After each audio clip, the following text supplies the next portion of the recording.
There are some wounds that don't come from strangers, but from the very people we once called family. There are some scars that don't sit in an empty bank account, but deep inside the heart where trust used to live. Dane Cook, a young man who grew up on food stamps, in the outskirts of Boston, had a very simple dream: to pull his family out of poverty with nothing but laughter. And he did it. Not only did he become one of the most famous comedians in the world, Dane became a living proof of the American dream, from unknown to unforgettable. But behind the flashing lights and roaring applause, there was a shadow, a darkness that didn't come from paparazzi, didn't come from scandal, but from the one place Dane least expected: his own family, a brother, a bank statement, and $12 million gone without a trace. In today's story, we're going to walk together through every turning point, every decision, every mistake, to understand how could someone be betrayed by their own flesh and blood? How can trust turn into the very knife that severs every bond? And how, after everything, can someone still choose to stand up and forgive? Come with me through the real-life story of comedian Dane Cook. A story not just about money, but a gut-wrenching lesson in trust, fame, and the true cost of success. Starting with the moment he discovered his bank account was empty. Get ready, because what you're about to hear might just make you ask yourself, could you ever truly trust your own family? Imagine waking up one morning like any others. You roll out of bed, make yourself a cup of coffee, open your phone to check your bank account like usual. But this time the screen doesn't show those familiar 7-digit numbers. Instead, it shows a zero. A cold, clean, hollow zero. No warning, no alert, no suspicious withdrawals, nothing, just gone. And the scariest part, the person who held every key to your finances was your own brother, the one you trusted with everything. Dane Cook used to be one of the hottest comedians in America, headlining sold-out shows, platinum comedy albums, millions of followers on MySpace. But because he was too busy, too trusting, he handed over full control of his finances to a family member. Specifically Daryl, his half-brother, the guy who grew up in the same house, who shared the same bed, the same dinner table, the same childhood games. They weren't just family, they were once best friends. And Dane, out of love, didn't hesitate to pay Daryl a generous $150,000 a year to be his business manager. Even though he knew Daryl had no degree, no credentials, no accounting experience. All because of one simple thing: trust. Trust that family wouldn't hurt you. Trust that kindness would be repaid with loyalty. Trust that when you're away chasing dreams, someone back home is watching over what you've built. But no. While Dane was busy filming, performing, traveling the country, lighting up stages with laughter and giving hope to millions, in some quiet corner, checks started getting written. Money was quietly transferred. Bank statements were forged page by page. And after years, when the truth finally surfaced, the total damage, over $12 million, not because of a hacker, not because of some accounting mistake, but because someone he loved stole every dollar, every cent. And what did Dane say when he found out? He went silent, then sighed, and the first words out of his mouth were, "I can't believe it was my own brother." Not all of us have $12 million to lose, but all of us have trusted someone with everything we had. And when that trust shatters... Boston, early 1990s. A family of 3 squeezed into a rundown apartment in Dorchester, where dinner some nights meant instant noodles and food stamps. Dane was around 15 or 16 then, living with his mom and his half-brother Daryl. They didn't have much, but in the eyes of that teenage boy there was still something shining: hope. While other kids talked about college, scholarships, and stable careers, Dane whispered to himself, "I want to make people laugh. I want to stand on stage. I'm going to make the world know my names." At first, it was just small gigs at dingy bars, where the yellow lighting barely lit up his face, and the crowd sipped their beers and barely chuckled. Or worse, didn't laugh at all. But Dane didn't quit. Every night he stood in front of a mirror, practicing every expression, every hand gesture, every pause. He worked by day and by night, wandered from club to club chasing open mic nights. Each rejection met with a quiet smile and a promise to himself: next time I'll do better. And then his first break. A short stand-up segment on Comedy Central in 1998. It wasn't a huge hit, but it was enough for a few people to remember his face, his name. 2 years later, Dane landed a half-hour special. His first real spotlight, a real audience that paid just to hear him talk and laugh. And then, like the world suddenly noticed, This guy got something. But what made Dane stand out wasn't just talent, it was how he saw the future. Before anyone else in comedy did. While other comics relied on TV networks and booking agents, Dane built his own personal website, while people still mocked MySpace as a kid's thing. Dane uploaded videos, connected with fans, and built an online community. The result, millions knew his name overnight.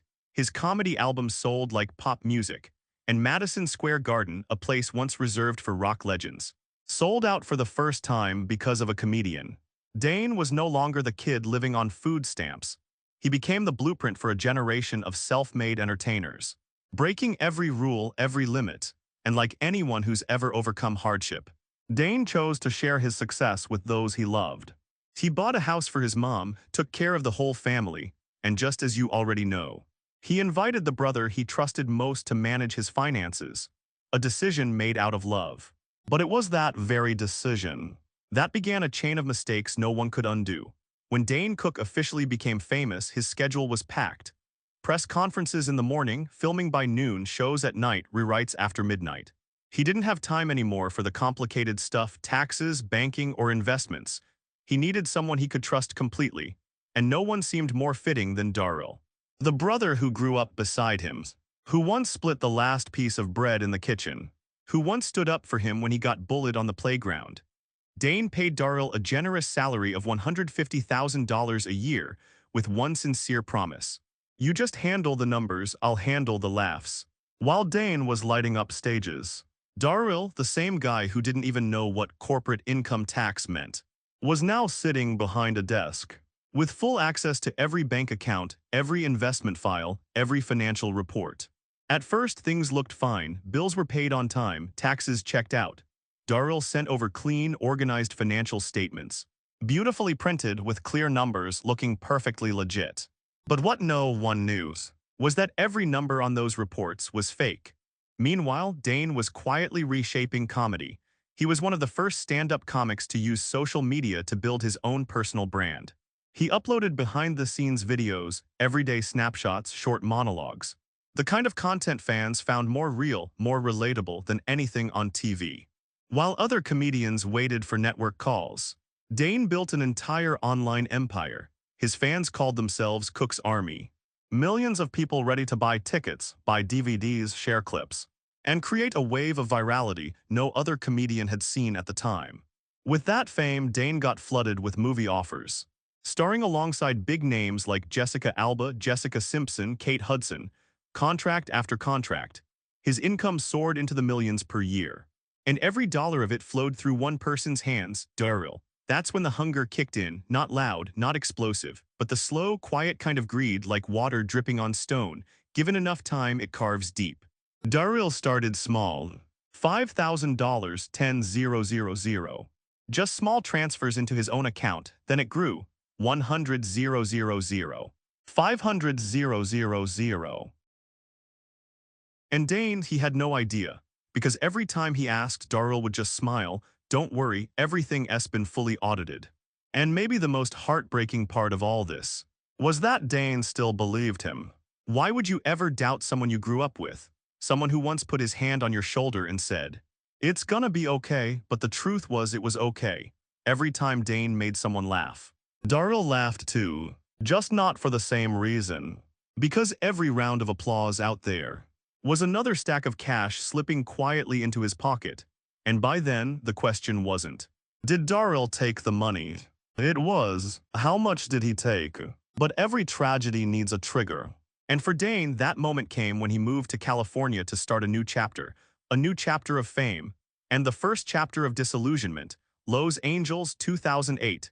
Dane was no longer just a comedian. Now he was an A-list movie star, one film contract after another.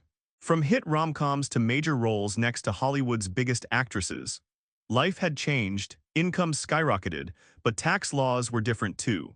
When he officially became a California resident, he had to hire a local team of financial professionals to ensure his taxes, paperwork, and investments were all legal and optimized.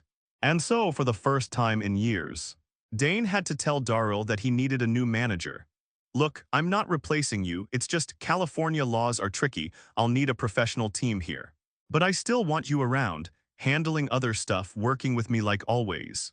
Dane was still gentle, still respectful, still leaving the door open. But what he didn't know was that this moment to Daryl felt like a full-blown alarm. Because Daryl knew one thing very well: if he handed over those records to a real accountant, everything would unravel. The withdrawals, the shady transactions, the fake investments, it was all there, documented. And even with forged statements, edited reports, manipulated spreadsheets, Daryl knew the pros would find it, so the performance began. Daryl stalled, made excuses, the printer's down. I'm still gathering old receipts. There's a missing copy, I'm requesting it from the bank. Words that fell like thin curtains, meant to hide a stage full of lies, and behind those curtains stood a brother, desperately trying to keep the truth away from the one person who trusted him most. Dane, still busy on set, started noticing something wasn't right. He texted, he called, he followed up politely. Then more firmly, Daryl, you need to send everything over to the new manager. Now. But Daryl didn't send a thing. He was making other plans. In panic, Daryl started doing what no innocent person ever does, Googling white-collar crime attorneys, searching for how to hide money from IRS, checking maps for countries with no extradition treaty with the US. These weren't the actions of a confused man, they were the early steps of a man on the run. And then, his final act before disappearing. Daryl forged Dane's signature, wrote one last check, $3 million, and transferred it all into his personal account. No hesitation, no remorse, just raw greed. That was the last time Dane still had a chance to save his trust. 48 hours later, early mornings, Daryl and his wife Erica boarded a 4 a.m. train, left the state, and vanished. No message, no explanation. Just the cold trail of someone walking away. And a bank account left completely empty. At that moment, Dane didn't know everything yet, but his gut told him. Dane drove alone to a Bank of America branch. The same branch where he and Daryl once opened a joint account for their company. His face didn't show anger, just quiet. Like someone walking into their own room, suspecting that someone's been inside while they slept. He asked to see the account balance and transaction history. The bank teller pulled it up on the screen, then fell silent. She checked again, then turned to her manager. There was a whisper behind the glass, a sympathetic glance toward Dane, and then came the words, "This account currently has a balance of $0." Dane blinked once. The second time he saw nothing, no tears. No reaction, just a cold hollow in his chest.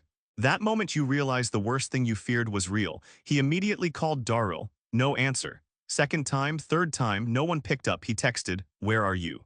Why can't anyone reach you? What happened to my accounts?" The message showed delivered.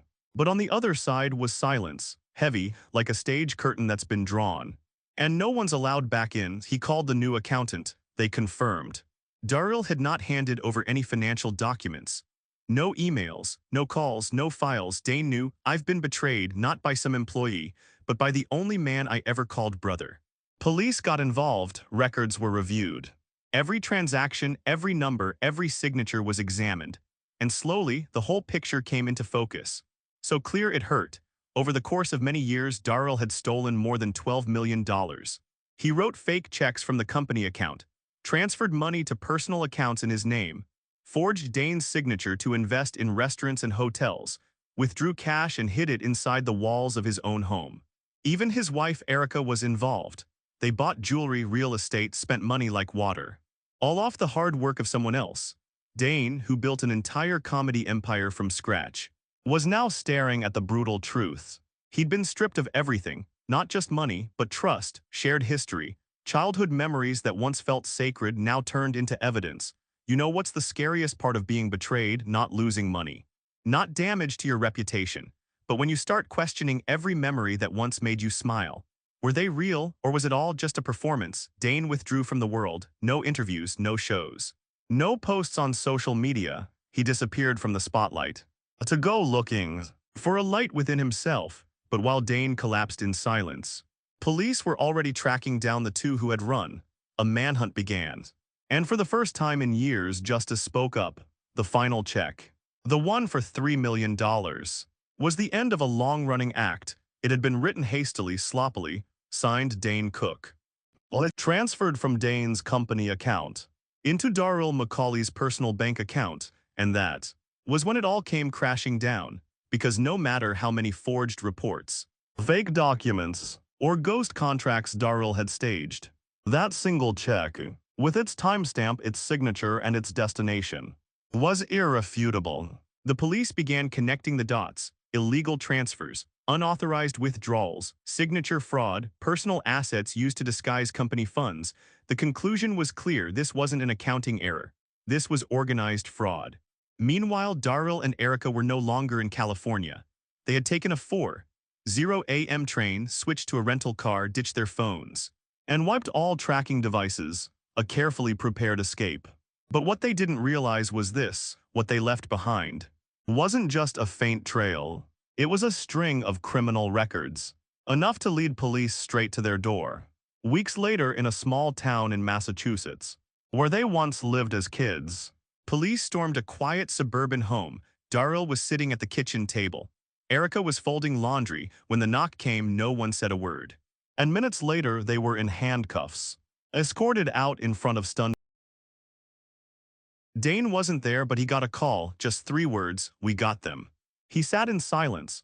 No cheers, no tears, just closed his eyes and exhaled, because this wasn't a victory, it was confirmation of a bitter truth. Everything I feared was real. At trial, months later, Daryl McCauley pled guilty. No defense, no plea for leniency. Erica, his wife, was also sentenced as an accomplice. She knew she helped. The sentence: Daryl, 6 years in federal prison. Erica, 3 years, and by court order they were to repay every dollar they had stolen. But like many real-life stories, money gets spent, assets get transferred. And must repay doesn't always mean can repay. Dane never asked for the $12 million back, and maybe he didn't need it anymore, because some things once lost can never be bought again: trust, family. Childhood memories turn to ash, but the bigger question still remains: how could someone steal everything? Money, dignity, even the past, from their own family. And after all that, what did Dane do to get back on his feet? It's hard to imagine the feeling when you open your bank account after years of hard work and success, and the only number you see is $0, not because you made bad investments, not because you lived recklessly, but because your own family quietly drained every last cent. And Dane, a comedian who once made millions laugh, at that moment had nothing left to laugh about. No spotlight, no applause. No more faith in the memories that once carried him through childhood. People think betrayal feels like a stab in the back. But no. It's a cut to the heart, the kind of wound where on the outside you're still standing, but inside you've completely shattered. Dane pulled away from the media. No interviews, no talk show appearances, no blame, no begging for sympathy or fame. He chose to stay quiet, not out of fear, but because he needed time to ask, who am I when there's no money, no fame, and no one left to trust? Meanwhile, the news of Daryl and Erica's arrest spread fast. TV anchors, online news, talk shows, all headlined: Dane Cook swindled out of $12 million by his own brother. Charges: organized theft with spousal accomplice. Famous comedian becomes victim of a years-long betrayal. The internet was in shock. Fans were furious. People who had worked with Dane called, texted, sent letters of support. But Dane stayed silent, not because he had nothing to say, but because in that moment what he needed wasn't an explanation. What he needed was time to ask himself, what can this loss actually teach me? And in that silence, a new decision began to take shape. Dane started learning how to manage his finances from scratch. He hired independently certified accountants. He reviewed every income stream, every expense, every contract term. He built a system of checks and balances, so no one, not even family, would ever have full control of his money again. This wasn't about losing trust, it was about growing up through loss. I still believe in kindness, but now I understand kindness needs boundaries. Trust doesn't mean handing over total power, and love doesn't mean giving up control. Dane didn't rush back into the spotlight, but he didn't disappear either. He chose to return in small ways: minor acting roles, intimate performances, quiet appearances, not for the admiration, but to truly hear laughter again. And then one night, at a small show in New York, someone asked him backstage, "Have you forgiven your brother?" Dane smiled gently. "I don't need to hold on to anger to remember the lesson I learned.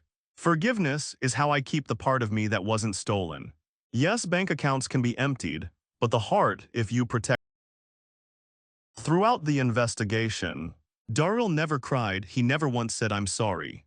No letter, no remorse, just silence. A silence more chilling than any scream, so what really drives someone to betray their own blood? Psychologists may offer a dozen theories, a lifelong sense of inferiority, living in the shadow of a sibling's massive success, jealousy disguised as helpfulness, or maybe just raw greed needing no explanation. But Dane didn't search for justification. He didn't try to analyze it, because for him the deepest pain wasn't in the motive. It was in the moment he lost all trust. I used to believe, if there was one person who would always be by my side, it was him, the guy who gave me the last piece of bread, the guy who shielded me from mom's anger. I shared everything with him. Success, money, a brand new life, and in the end, I was wrong. You can forgive a lie, you can move past a mistake, but how do you live with the truth? That an entire relationship might have been nothing but a means to take advantage of you. Dane once shared in a private, unrecorded conversation, if he had just asked for money, I would have given it. But he didn't ask, he took. And that made me feel like I wasn't a brother anymore. Just a human ATM. Dane's story isn't just about fraud, it's the story of so many others. People who have been betrayed by their own family, maybe in a failed business deal, maybe a loan that was never paid back. Maybe a moment of abandonment, right when you needed them most, and if you've ever been through that, then you know. The biggest loss isn't the money, it's the faith you had in family, but here's the paradox. That loss is what makes people stronger, more cautious, and sometimes even more compassionate. Dane didn't use this story to complain, he didn't make himself the victim, instead he turned it into a life lesson. A lesson we all need to hear. Especially in a world where family and finances are getting harder to separate. But to get there, he had to walk a long road, and it was unbelievably lonely. After everything came to light, after Daryl and Erica were sentenced, a strange emptiness crept into Dane's life. No more bank alerts, no big contracts, no congratulations. And no longer the people he once believed would walk with him to the end. His career didn't collapse, but it paused, quietly. As if the whole world was waiting to see, what will Dane do when he's standing alone? And he chose to start over, from zero. No PR, no headlines, just showing up at a tiny venue in New York with fewer than 50 people in the crowd. He didn't tell jokes, didn't do cartoonish bits like before. He simply sat down, held the mic, and began talking about trust. You know, sometimes the best laughs come from pain, and sometimes to make others laugh, you have to learn how to laugh at your own tragedy first. The room was silent. Then one person chuckled, then another, then the whole room, not because Dane cracked a joke, but because they felt seen. Dane was back, but not the Dane of lights and fame. This was Dane of experience, of heartbreak, of lessons, of forgiveness. Later on a talk show, when asked about Daryl, Dane said just one thing: I don't leave room for anger in my heart anymore. I choose to forgive, not because he deserves it, but because I deserve peace. Forgiveness to Dane wasn't a one-time act, it was a process. From anger, right arrow, to understanding, right arrow, to acceptance, to moving forward. He didn't want to let one terrible moment become the trap that held his entire life hostage. Dane's career moved forward slowly but surely. He released a new show, went on independent tour, and shared his story not as branding, but as empowerment for those who... But what about you, if one day you found out a family member, someone you trusted most, had quietly stolen not just your money, but the years you believed were real? What would you do? Would you demand every penny back? Or demand an answer? Would you cut them off completely, or keep a small corner in your heart just to remember, I once trusted that person? Dane's story isn't here to make us doubt everyone. It's not teaching us to suspect every loved one around us. It's just a gentle reminder trust is beautiful, but no one should hold it blindly. When you love someone, love with your heart. But when you hand over responsibility, use your head. Because the line between trust and exploitation can be as thin as a single check. Dane once lost his entire bank account. But what helped him keep the best part of himself was that he didn't let betrayal turn him into something bitter. He didn't live to get revenge. He lived to tell the story. And from that story, he gave millions a powerful lesson. Be brave enough to love, but also brave enough to protect yourself. And if someone has ever hurt you, remember, you still have the right to move forward. without carrying their bitterness with you and you. Have you ever been hurt by someone you trusted the most? How did you make it through? Share your story in the comments below. Someone out there might need to hear exactly what you've lived through. And if today's story gave you something to think about, don't forget to hit like, subscribe, and turn on notifications, so you won't miss more stories that are real, raw, and straight from the heart. Thanks for watching all the way to the end.